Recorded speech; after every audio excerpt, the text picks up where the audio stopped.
Hello, everyone. Another episode. It's simple, really. It's a podcast about a non-expert's opinion on life's most common curveballs. And today we have an interesting topic. So let's begin. I'm just gonna dive right in and ask Greg a question. Now, many people, when left to your own devices, like think about this: you have no responsibilities, you have no money worries. We would probably, and this is unconfirmed, would sit on the couch and watch TV or have another pleasurable activity. Now, if that's true, then I have to admit, without external pressure, you cannot achieve greatness. In other words, if nothing is pressuring you to deliver, to get that timeline in, to deliver that product, you will procrastinate. Now, would you agree, Greg? Because technically, what they say is no pressure, no diamonds. Yeah. No, I hear that saying, and I used to subscribe to that line of thinking for many years. I mean, I worked in the grocery industry for, 20 years. And I used to think that the constant pressure, the deadlines, the tsunami after tsunami after tsunami of project work is part of what made me great at my job, like that I thrived under that pressure.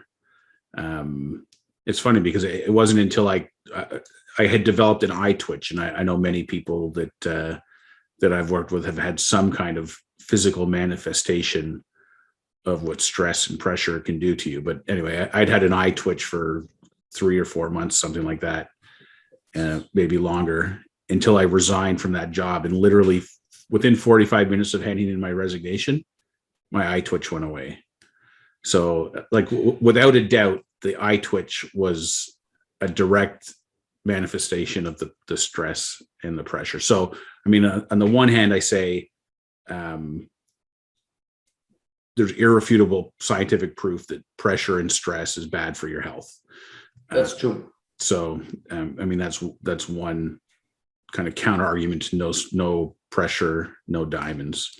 And then the other part is, I'm a big sports fan, and if I think of sports, particularly something like golf, like the last couple of weeks, I was watching the Tour Championship a few weeks ago, and it was coming down to the end.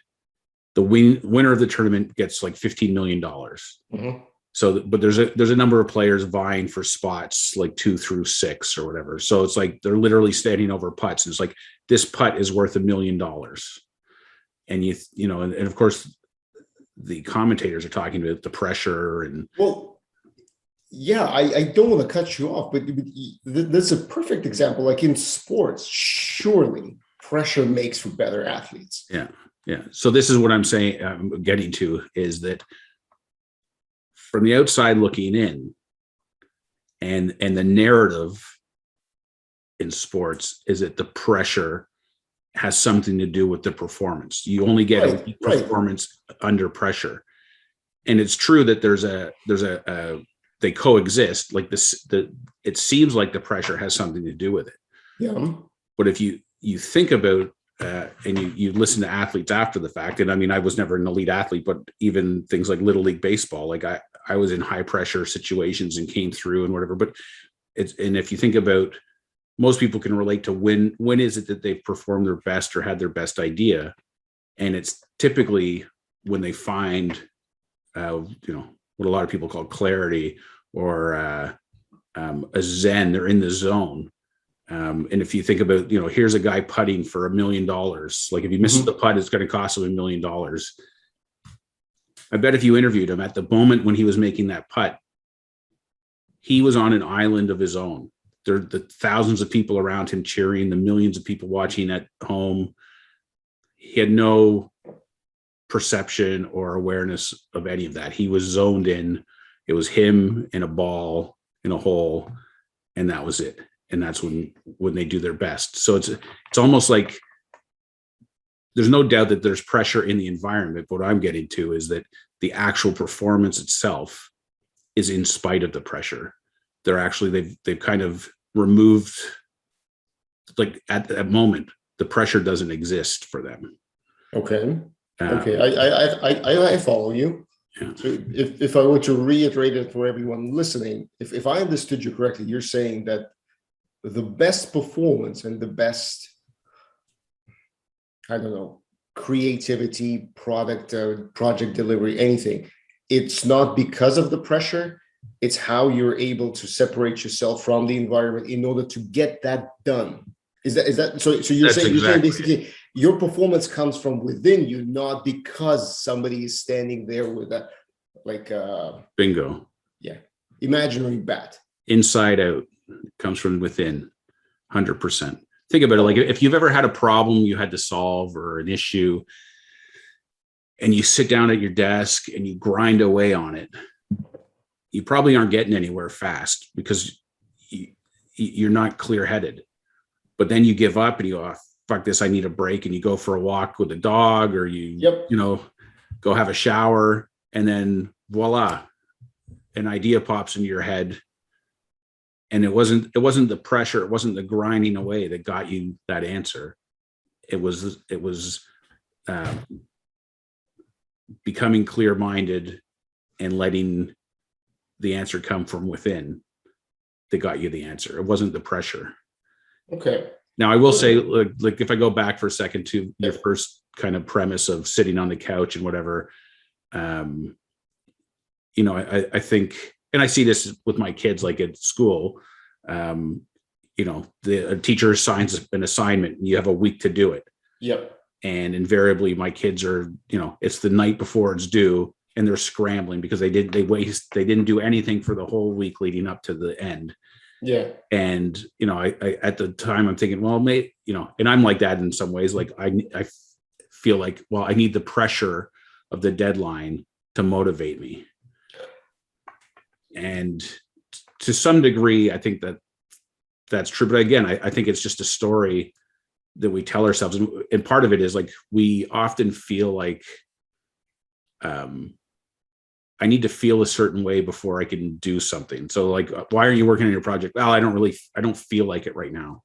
Okay, well, that's fine. And one of the things in my coaching that my mentor, Jamie Smart, talks about is like, he says somewhat sarcastically, is like, oh, did you think you needed to feel comfortable before you could do something? Or do you feel like you need to feel a certain way before you can do something? Like we often connect, like our feelings have something to do with what we can or can't do, which is just a story that we tell ourselves. It really has no bearing on whether we do something or not, or it shouldn't. We let it, but it really, there again, we've created this fabricated story that there's some kind of causation there, when in fact it doesn't exist.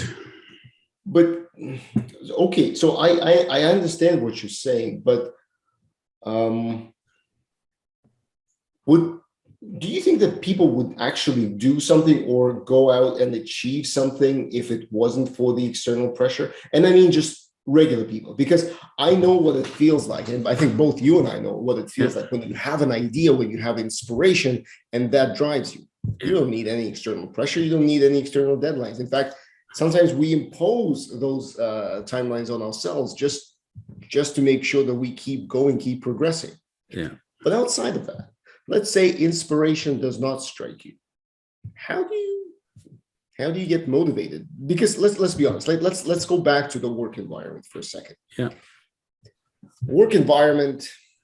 A lot of people see it as a means to an end, and an end is to make sure that they can pay their bills and to go about their life in. It's not the work that they're interested in. It's the money that job allows them to do. Yeah. So pressure in the workforce creates, separates, let's say, the leaders from the people who are led. Yeah. You would not agree with that? I don't know if I would define it so much as pressure. Although I suppose you can dotted line get back to pressure, because it basically what you said is people work for money. Yes. and maybe the pressure comes, why do they need money? Well, they need their money to pay the bills, to have a roof over their head and food on the table, and so on. So maybe that's how you get back to the notion of pressure. But I don't think of it so much as pressure as much as, I don't know, necessities, things that bring them joy, bring them comfort, bring them peace. Like that's what they're working for or sacrificing for, doing a job that they don't particularly like because they need the money to do whatever. It's funny though, because, I think you'd agree, like such a high percentage of society finds themselves in that rat race of doing stuff that they don't particularly like just because they need the money or it's convenient or whatever the reason is, but they're not really following their passion or whatnot. So it's kind of a sad commentary on the state of the world when you think about what a high percentage of the population is actually not doing what they would want to do or what they're capable of doing. Right. They're just doing what they can do at the moment. I don't know. It's interesting because we both find ourselves at kind of a place in our career where we're trying to do more of what it is that we want to do, than what we have to do. If that makes sense. It actually does. Yeah, I agree. So it's all. It's kind of interesting because it doesn't seem to be. It seems to depend on the type of person that we're talking about. Yeah. And for some, it may be that pressure does produce a quote unquote diamond. Yeah. And for some, it might be, like you said, leading to an eye twitch. Yeah. Yeah. I still think it's a misassignment of that the result has anything to do with the pressure. I still go back to, I think it's in spite of the pressure. It's like there's the pressure may have gotten them to a place where they had to get into the zone. But once they're there, like the pressure really has nothing to do with the actual performance. And I'll give you an example. So one of the things I've always done with my teams and things, and something I coach and teach in my leadership practice, is good planning. Yeah. As best practices, looking out 4 to 6 weeks ahead of time, organize and execute around priorities. Like when you start functioning, doing high leverage activities and planning, a lot of the pressure goes away because the things that used to sneak up on you and cause you pressure don't happen anymore. And the performance actually improves, and everyone, like the stress level goes from here down to here, but the performance goes from here to here. So, you're performing well because everything's so smooth. I don't know. I'm trying to think of a metaphor, kind of like if you think of an engine, when the engine performs better when the oil is clean and new and there is no friction, there's no stress, there's no pressure. It's just a smooth, all the parts are working properly. When things start getting out of sync and gunk starts getting in the oil, that's when you start having issues. And that, I don't know, I kind of equate that to like, when you're letting the pressure drive what you're doing versus letting your passion and planning and other motivations drive it, then you're headed for trouble, I think. I guess just on that metaphor, it seems that the reason that pressure, this notion of no pressure, no diamonds, has come about is because it's much more difficult to find a way to motivate a person, especially if you need to do it externally. Let's say it's something new, someone's junior or somebody's been doing their job for a while. So how do you motivate a person so that it inspires them? Because that inspiration lights a spark inside from inside, which is what you were saying. Yeah. So that is way more difficult than just set a timeline and an expectation. Yeah. I guess maybe that's kind of the reason why I reverted to it. Yeah. And then somebody created the saying. I actually don't. I'll be honest. I have not heard this saying, but I heard this notion before. Yeah. In other words, so and then we just reinforce that MO with the saying. Yeah. Yeah. It's funny when you were describing kind of that work scenario. I was thinking back to when I was in software development and thinking that like, all the times that we didn't deliver what we wanted to deliver because it didn't actually work that way. Like, you go into it thinking, well, we're going to say to the team, here's all the things we need to accomplish by this timeline to deliver to the client. But there was kind of this environment of like, well, at the first sign of any risk of not being able to deliver it, we're going to mitigate that risk by just removing stuff off the list. So it's, I guess, long story short, it didn't work the way you described. Like it was, and part of that was organizationally. I think there was this release valve of like, oh, well, those deadlines and those tasks aren't really real. We actually can control whether we include them or not. So let's just take them out, and then the pressure is gone to deliver that. But I think it goes back to like the motivation. I think a lot of, especially there's been a shift in the workforce, probably like related to generations, in terms of understanding the why. Like it's no longer just acceptable to carrot and stick people and say, just do this by this date. Do it. Like, people want to understand, well, why am I doing this? Like, what is the purpose? How does this tie into the next process or the next group, or does it even make sense for me to doing it? Because it's kind of like we're evolving out of like the industrial age factory kind of cogs in a machine to more, everyone wants to understand the purpose and the why.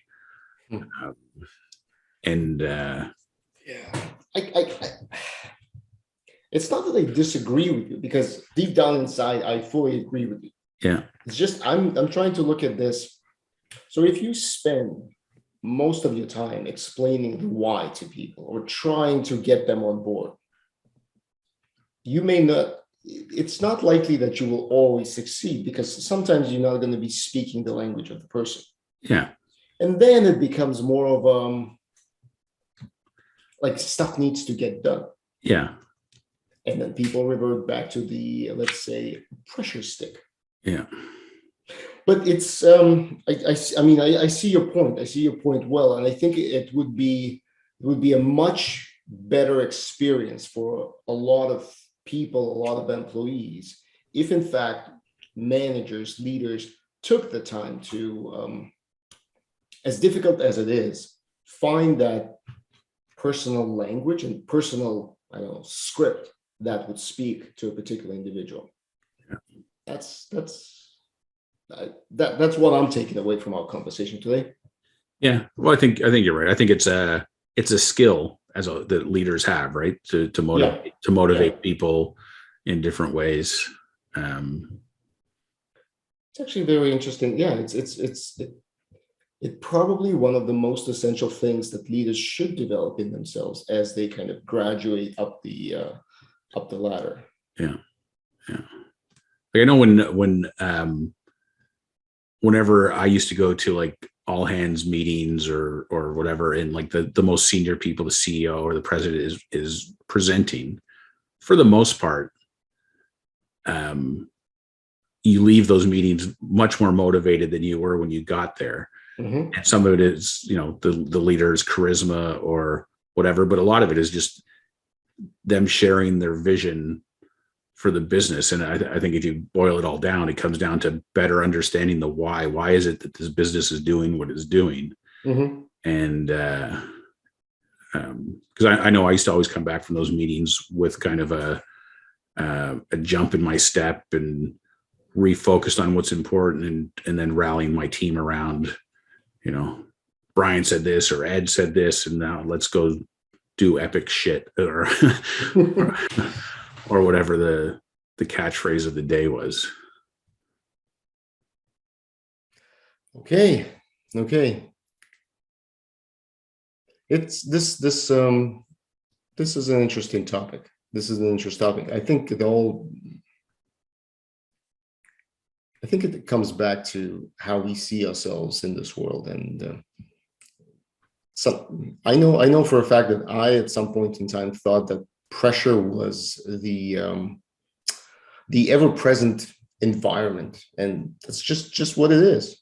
Yeah. It's everyone who came before me said the same thing, that this is this is how you thrive, or if you don't thrive, well, you don't have what it takes. Yeah. But I happen to agree with you. You don't have to necessarily break a person in, especially if they want to be part of the team. Yeah. Well, thanks. That's something to ponder. I would just leave everyone with thinking, if you're on the fence or not sure, just think about it, or notice when you're in a moment, when you're doing your best work. In that moment, I'm not saying there isn't pressure around you, but are you actually acting out of that pressure? Are you feeling the pressure in the moment when you're doing your best work? And I would, in my experience, I would say, no, you're not. You're actually clear-minded and not thinking about the pressure at all. You're just oozing passion and whatever into the work that you're doing. The pressure isn't even it's not even in your head as an afterthought at the moment. That is true. That is true. Well, thank you, Greg, and thanks, everyone. Yeah, we'll see you again next week. See you next week. Exactly. Take care. See you.